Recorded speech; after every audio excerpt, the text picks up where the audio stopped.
আমাকে শেষ নবী উম্মত হিসেবে দুনিয়ার মধ্যে যাওয়ার মতো তৌফিক দান করেন।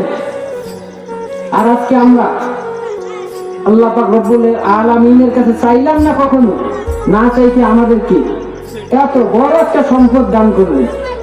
জান্নাত না চাইতো এত দামি একজন পয়গম্বরের উম্মত হতে পেরেছি।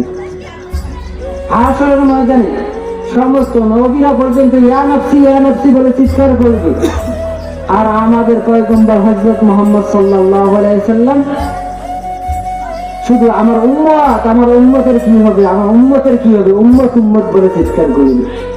কিন্তু আজকে আমরা সেই নবীর উম্মত হওয়ার পর আমার শরীরের মধ্যে নবীর কোনো সুন্নত নাই, আমার শরীরের মধ্যে নবীর কোনো লিবাস নেই, আমার মুখের মধ্যে নবীর কোনো সুন্নত নাই। আমাকে দেখে বোঝাই যায় না যে আমি একজন মুসলমান। হয়তো আজকে মুসলিম দেশের মধ্যে আমরা জন্মগ্রহণ করেছি, আমাদের বাবা মুসলমান, আমাদের দাদা মুসলমান, যার কারণে আমরা আজকে নিজেকে মুসলমান বলে দাবি করি।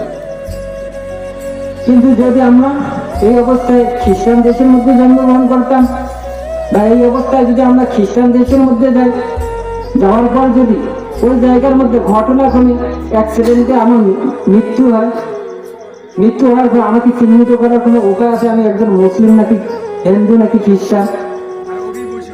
আমার মুখের মধ্যে দাঁড়াই নেই,